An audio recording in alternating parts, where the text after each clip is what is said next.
Graças e paz, irmãos, bom dia. Que privilégio é retornar a essa casa, rever alguns irmãos que conhecemos da primeira vez, conhecer outros que naquela oportunidade não conhecemos. Estou aqui na cidade desde ontem à tarde, junto com a minha família, hospedado aqui pela igreja. Privilégio poder estar entre irmãos e tratar sobre as coisas do reino de Deus, que certamente aquece o seu coração e aquece o meu. E é justamente sobre isso, viu, Marcelo? Atos 16, hoje de manhã. Que Deus fale ao nosso coração nesse momento que antecede a escola bíblica dominical. Espero que, assim como esse texto tem falado conosco durante os últimos 2 anos e 3 meses de aguardo, para alguns aguardar e esperar é angustiante. Eu confesso que o nosso coração não é diferente do que passa no seu. Angústia, temor, pavor vem ao nosso coração. E nesses momentos de inquietude, nós temos um senso de responsabilidade diante de Deus, de dizer: Senhor, se estamos lutando contra Ti, fecha as portas. Mas se estamos em obediência à Tua palavra, e se diante de nós está aquele que é o inimigo das nossas vidas, se interponha, ó Deus, e abra as portas. Porque aquilo que o Senhor abre, ninguém fecha. E certamente Deus, há 7 anos atrás, nos deu um senso de oração pela igreja em Tessalônica. Nós estivemos ali pela primeira vez, nosso trabalho não era lá, nosso trabalho era no Kosovo, e as portas do Kosovo foram se fechando, os vistos foram negados para os nossos 2 filhos. No período de pandemia, retornamos ao Brasil, e quando voltamos, tivemos a recusa de entrar no país. Naquele período de pandemia, as portas se fecharam e alguns países não eram permitidos entrar no Kosovo e o Brasil era um deles. Viajantes oriundos de alguns países não poderiam adentrar. E aí, nesse meio de tentar entender Deus, o que está acontecendo, mudança do lado de lá da fronteira, nós fisicamente do lado de cá da fronteira, e alguns meses se passam e a gente tentando entender: Deus, o que Tu queres de nós? Mas nesse processo nós já intercedíamos pela igreja grega, pela igreja em Tessalônica. E orávamos: Senhor, levanta obreiros para aquela seara, porque certamente os campos estão brancos e necessitam de trabalhadores para cooperar com esses irmãos na colheita que o Senhor há de fazer naquela terra. Aprove o Senhor que a resposta da oração fosse a minha família. Sabe quando você ora e Deus te move em direção dizendo: a resposta de oração é o seu agir, é aquilo que eu coloquei nas tuas mãos. Foi assim que Deus fez conosco. E desde então nós começamos a orar: Senhor, abra as portas de Tessalônica para a nossa entrada. 7 anos depois, ao retornar ao Brasil, apresentar o projeto para a agência, nós passamos aqui da primeira vez, sem poder ainda falar sobre direção de campo, porque ainda não tínhamos firmado isso com a agência. Haviam possibilidades, e algumas traziam inquietação para o nosso coração, porque entendíamos que não era aquela direção de Deus, mas nos conformávamos dizendo: Senhor, estamos em sujeição. Porque missão, meus irmãos, é como a vida eclesiástica. Não se faz sem obediência. É preciso se entender que você é parte de um corpo. E como parte de um todo, você não é uma peça solta. Deus não fala somente com você. Deus fala com os presbíteros da igreja, Deus fala com os pastores da igreja, Deus fala através dos irmãos que coordenam os departamentos onde nós estamos envolvidos e servimos. Nós não somos os únicos com quem Deus fala. E pedimos que aquele mesmo temor e sentido que estava no nosso coração entrasse no coração da nossa liderança. E assim Deus fez. E após costurar a parceria entre a igreja grega e a igreja presbiteriana do Brasil, aprove a Deus então nos dar a liberdade de trabalhar como família para a nossa entrada no país. Nós pensávamos que aí seria o fim. Resolvemos o problema institucional e no mês seguinte já estaríamos lá. Passaram-se 2 anos e 3 meses. Eu creio que você, como eu, temos essa sensação quando olhamos para as Escrituras.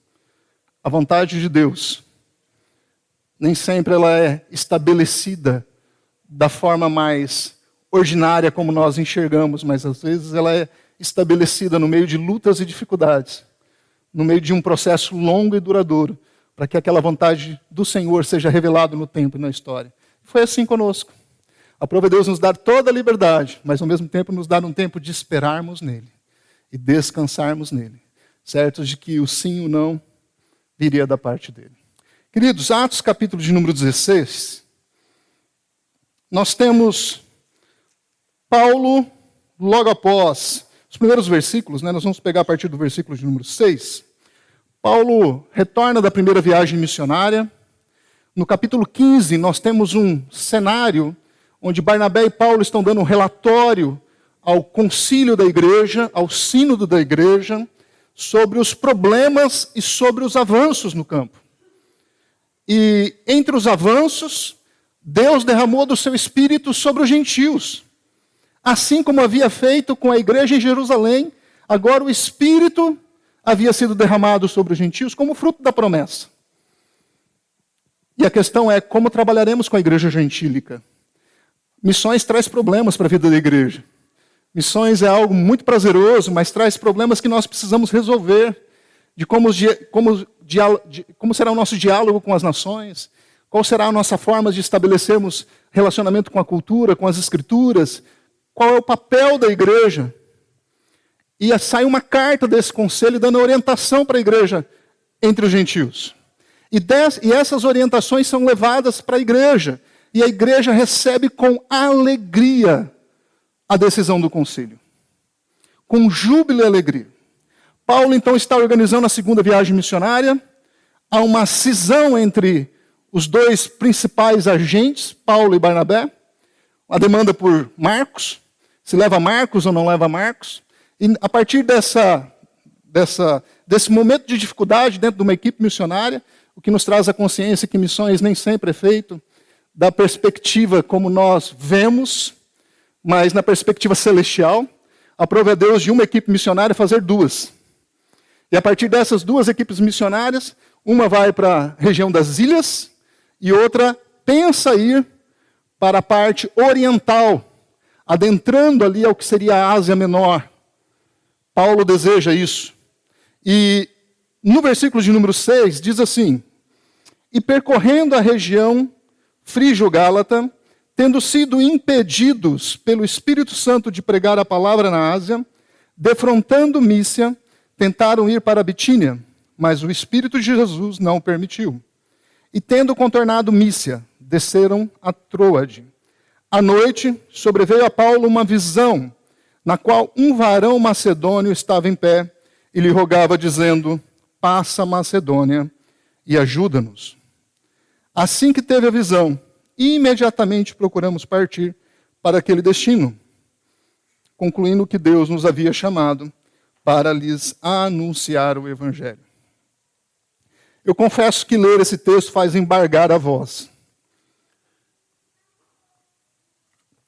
Traz temor, porque nós estamos tão distante do texto no sentido cronológico. Estamos 2000 anos depois. Estamos lendo o relato da igreja primitiva no seu avanço missionário. Estamos lendo aquilo que Deus fez através da vida do apóstolo Paulo e dentro do ministério deste apóstolo, como Deus designa a realização da missão e se assenhora da missão. Lembra daquilo que foi lido aqui no início do culto? A obediência à grande comissão é feita por causa da autoridade de Cristo. É porque ele tem todo o poder que ele envia os seus discípulos para a ação da proclamação. E na ação da proclamação nós temos duas demandas que Deus realiza. Quando proclamamos, Deus traz os eleitos quebrantados.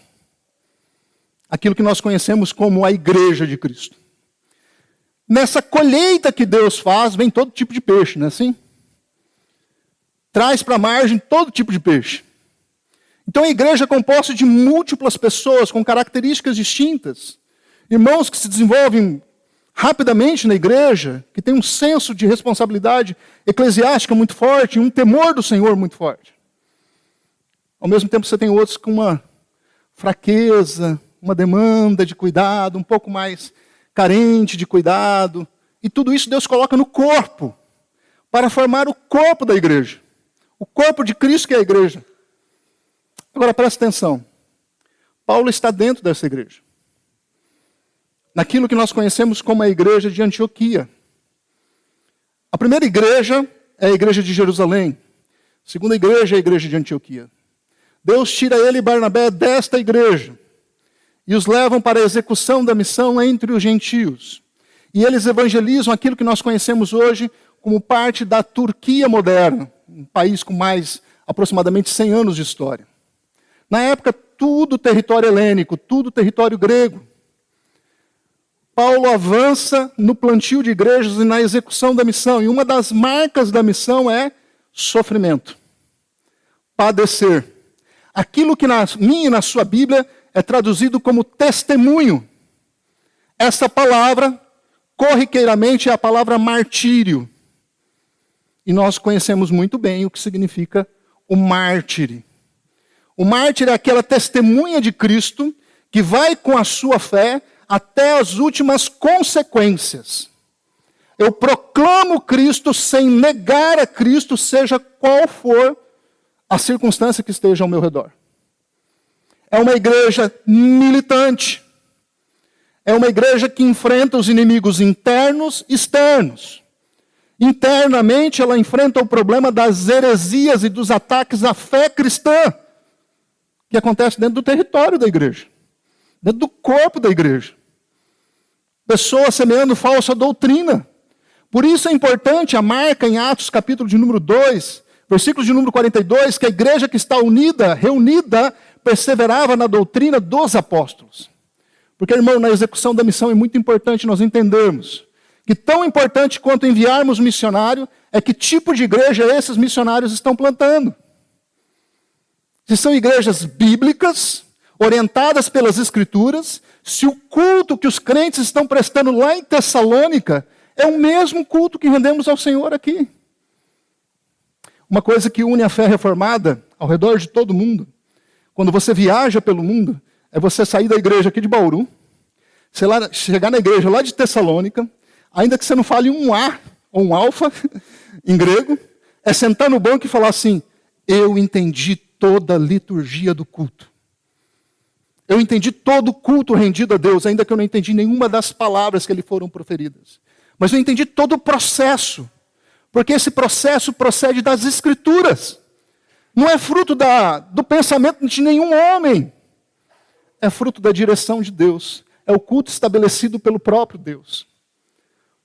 Paulo está agora na segunda viagem missionária, propondo levar o evangelho para que novas igrejas, nesse mesmo modelo que acabamos de dizer aqui, sejam plantadas no interior da Ásia.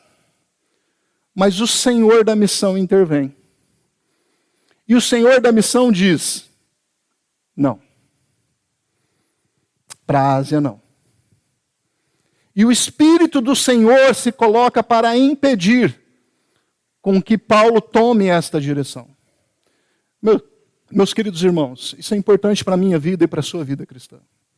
Nós fazemos planos, que bom que tenhamos planos. Nós somos prudentes em elaborar planos, nós somos prudentes em organizar os nossos planos, o nosso orçamento, planejar a execução de uma tarefa, tudo isso Deus não nos impede de fazer. Mas na execução daquilo que estamos fazendo, Deus, Senhor soberano, pode intervir a qualquer momento do processo para nos levar àquilo que nós desejosamente queremos, o centro da sua vontade. O pior lugar para se estar nesse momento é em estado de rebelião, em desobediência, insensível à voz do Senhor. Paulo só entende a direção do que Deus quer, não porque ele contornou uma região para outra, mas ele entende o que Deus quer quando o próprio Deus se revela a ele. Quando o próprio Senhor mostra para ele, através de uma visão, o que ele quer que seja feito deste avanço missionário. Lembra-se, a igreja é de Cristo, o evangelho é de Cristo, os eleitos são de Cristo, e nós estamos a serviço de Cristo. Então, nada melhor do que em todo esse processo ouvirmos a voz de quem é o nosso Senhor e de quem é o Senhor da igreja. Nós não podemos ignorar isso. Nós não podemos ficar insensíveis à voz do Senhor. E o apóstolo Paulo, ao entender isso, ele se dirige para a Macedônia. A visão é de um varão macedônio clamando. A palavra lá é paracaó. Rogar. Não é um pedir qualquer. É um pedir como um pedir das entranhas. De uma necessidade mais profunda. Hoje, no meio missionário no Brasil, fruto da década de 80, há um movimento de envio de missionário para os países mais pobres do mundo. Deixa eu dizer uma coisa, meus irmãos. Deus não fez uma escolha eletiva pelos pobres da terra. Deus fez uma escolha eletiva pelos perdidos na terra. Dentre os perdidos estão os eleitos de Deus. Nós precisamos entender que o mais miserável da terra é o mais miserável porque está afastado de Deus, não por causa das suas demandas sociais, mas por causa de uma demanda espiritual, do seu relacionamento quebrado entre ele e o seu Senhor. Paulo poderia justificar dezenas de motivos para o interior da Ásia. Mas aprove a Deus que esse evangelho chegasse ao que nós conhecemos hoje como Europa. E através do ministério de Paulo, alastrasse por todos os Balcãs, todos os países no entorno da Grécia. Macedônia não seria um lugar de refrigério para Paulo. Ao entrar na região, prisão. Mas a prisão não era sem motivo. A prisão tinha um motivo. O eleito que o Senhor tinha para resgatar naquele lugar, era o carcereiro.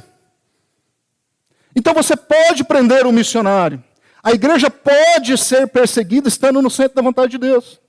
Não se pergunte no meio das provações e tribulações assim, por que isso está acontecendo, Senhor? Estou fora da sua vontade. Muitas vezes a perseguição é fruto da execução da vontade do Senhor. O sofrimento vem porque estamos realizando justamente aquilo que Deus nos chamou para fazer. É o sofrimento como consequência da nossa identificação com Cristo e não do nosso afastamento dele. Não estou aqui justificando todo tipo de sofrimento, mas estou dizendo que aquele que avança para os campos do Senhor tem que saber que investidos de uma missão, de um chamado, eles estão responsabilizados em padecer por Cristo Jesus, em sofrer pelo evangelho que pregam, em se entregar a si mesmo por causa do evangelho. Quando nos movemos aos campos do Senhor, estamos entendendo o que é tudo. Tudo não são anos aos pés de Gamaliel. Tudo não são as cartas dadas pelas autoridades para prender a igreja e perseguir os crentes. Tudo não é ter uma cidadania romana, como Paulo tinha. Tudo não era ser um judeu circuncidado ao 8º dia. Tudo é entender que isso se torna trapo de imundícia diante da revelação maior, que é Cristo Jesus, o Cordeiro de Deus, que tira o pecado do mundo. Paulo adentra a Macedônia, e dentro da Macedônia, após passar por Filipos, uma cidade pequena, ele chega à capital da província, Tessalônica. A igreja de Tessalônica é plantada em um momento de ampla dificuldade para a igreja local. É tão difícil para a igreja, o nascimento da igreja ali, que Paulo tem que sair fugido para a região de Bereia. Os irmãos planejam a fuga de Paulo para que ele saia vivo da cidade. As autoridades prendem a liderança cristã, identificada por eles como liderança cristã. Taxam os irmãos.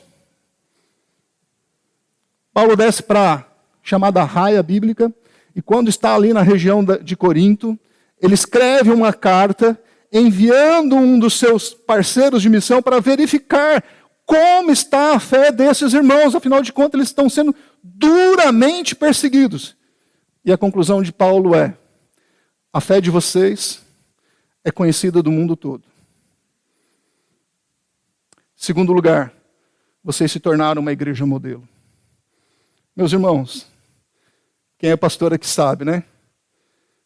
Quando você assume uma igreja e a igreja tem demandas de ajuste, que precisa ser cuidado e colocado no lugar, você faz um detalhezinho ou outro, o seu trabalho já aparece, né? Porque está tudo meio que fora do lugar. Agora, quando você chega em uma igreja modelo, uma igreja que serve ao Senhor com integridade e fé constante, o que você tem que fazer é manter a fé desses irmãos. E o que Paulo faz é justamente isso. É escrever para manter a fé daqueles irmãos e orientar os ajustes que precisam ser feitos, porque apesar de ser uma igreja modelo, ela não é uma igreja perfeita. E essa igreja continua crescendo para a glória de Deus. Queridos, nessa manhã, eu gostaria que você pensasse em 3 aplicações desse texto que nós lemos para o meu e para o seu coração. Em primeiro lugar, o Deus que é o Senhor da missão é o Senhor das nossas próprias vidas. Não podemos negar colocar-nos por inteiro nas mãos desse Senhor. Eu não sei como você tem vivido a sua vida em um relacionamento eclesiástico. Eu não sei como você tem vivido a sua vida nas suas relações familiares. Eu não sei como você tem vivido o seu relacionamento com o Senhor da sua vida. Talvez haja demandas e ajustes a ser feito em todas essas esferas. Mas tudo começa pela primícia maior. Tudo começa ajustando a nossa vida diante de Deus. Tudo começa ouvindo a voz de Deus. E para ouvir a voz de Deus é uma coisa muito simples. Você precisa amar a lei do Senhor. Você precisa amar as Escrituras. Você precisa debruçar sobre ela. Você precisa nutrir a sua alma e o seu coração a partir das verdades do Evangelho. Só assim, meus irmãos, não seremos mártires tolos, mas seremos mártires conscientes de que estamos servindo a um Deus verdadeiro, custe o que custar. Podemos perder tudo que o mundo pode tirar, mas há algo que o mundo não pode tirar. E o que o mundo não pode tirar é o nosso relacionamento com o nosso Senhor. Todas as outras coisas podem ser levadas por este mundo. Mas o nosso relacionamento com o nosso Deus é algo tão pessoal, tão interno, que se torna visível e odiado no mundo quando ele vive em um mundo anticristão. Que é o que aconteceu com Paulo. Por exalar o bom perfume de Cristo, por onde ele passava e pregava o Evangelho, havia aqueles que se aliançavam a ele e haviam aqueles que se afastavam dele. Haviam aqueles que, se afastando dele, denunciavam e o aprisionavam. São os inimigos da fé.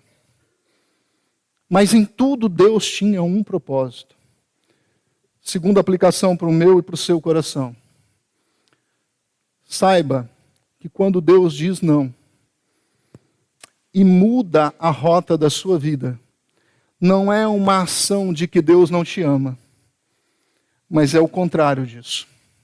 É porque Deus nos ama, que Ele muda os nossos planos para estabelecer os planos dEle. Louvado seja o Senhor. Talvez, nesses dias tão inquietos, nesse mundo tão tumultuado por notícias de guerra, assuntos governamentais, coisas acontecendo muito próximo e às vezes distantes de nós, conosco, com os nossos familiares, nós oramos ao Senhor pedindo algo e Deus faz exatamente o contrário daquilo que pedimos. Sabe por que isso? Porque a base da minha e da sua oração tem que ser a oração do Pai Nosso. Você, como bom presbiteriano, já orou as petições do Pai Nosso. Ou pelo menos já estudou as petições do Pai Nosso, não é verdade? E uma delas, qual que é? Seja feita a vontade de quem? De Deus. Se eu oro para que Deus estabeleça a sua vontade, eu estou dizendo que Ele cresça, que o Cordeiro cresça e que eu diminua. Estabeleça a tua vontade, interna e externamente. Interna, tira a minha, que é corrupta, perversa, sujeita ao mundo. Estabeleça a sua, que é perfeita, dentro do meu coração e fora. Que a sua vontade afeta quem eu sou e afete os relacionamentos que eu faço. Afete o meu trabalho. Afete a educação dos meus filhos. Afete o relacionamento matrimonial dentro do lar. Senhor, que a tua vontade desnude tudo aquilo que eu sou diante dos seus olhos. Terceira aplicação, meus irmãos. Nós podemos ter visões, nós podemos ter sensações. Sei que a gente está num mundo evangélico tão plural. Nós podemos sentir tanta coisa, ver tanta coisa. Mas se você não ver Deus revelado na face de Cristo, através ali do primeiro capítulo do Evangelho de João, a gente vê muito bem isso. Quando João Batista diz, Ele é a plenitude de todas as coisas. Se você não ver em Cristo a face do Pai, sentir, chorar, espernear, não vai adiantar de nada. São sentimentos vazios, pobres. Mas quando estamos nutridos da felicidade cristã, meus irmãos, nós estamos em culto a Deus, em uma alegria contrita. Sabe o que é uma alegria contrita? É quando algo está explodindo aqui dentro, mas eu tenho temor de Deus. É quando o coração está inundado, cheio do Espírito Santo. E eu entendo que isso está dentro de mim como uma obra de Deus que exala o bom perfume, mas em mim há temor diante desse Deus que me enche.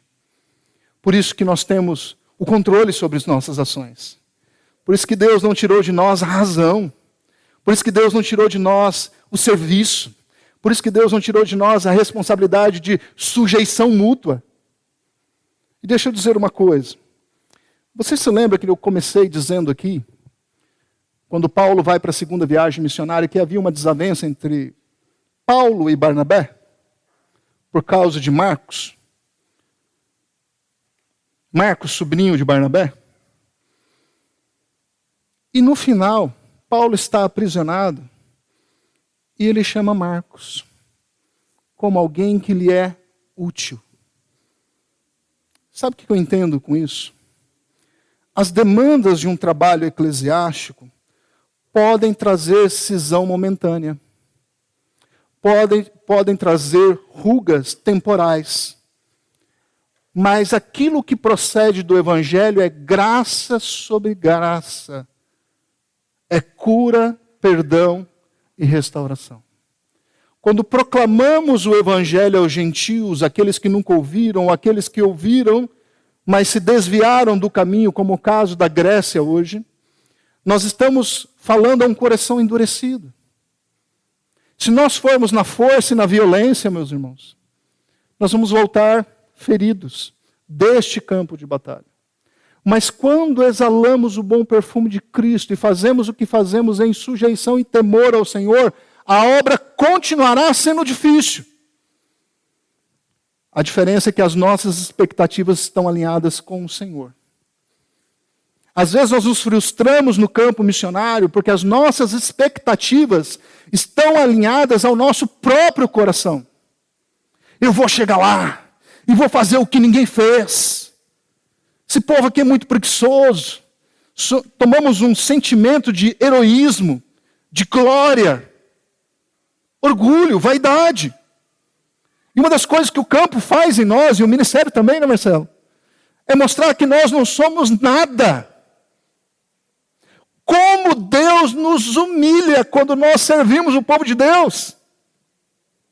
Como Deus mostra que a resposta que o povo de Deus precisa não somos nós, mas é a palavra dele. Eu queria que você, nesta manhã, nesse momento de culto ao Senhor, se responsabilizasse por isso. Em ouvir a voz de Deus, em se orientar pela palavra de Deus e em entregar a si mesmo ao seu Senhor. Não há nada tão caro e tão precioso que o próprio Deus já não tenha entregue pelo seu próprio povo. E não há nada demais que nós, como a noiva do Cordeiro, como a igreja do Deus vivo, não podemos render a Ele como ações de graças e glória. Ele é o Deus de toda a terra. Ele é o Senhor da nossa vida. Ele é o meu e o seu Senhor. Que nessa manhã, ao ouvirmos a voz do Senhor, não endurecemos o nosso coração. Que nós possamos estar sensíveis a esta voz de Deus. Amém, queridos?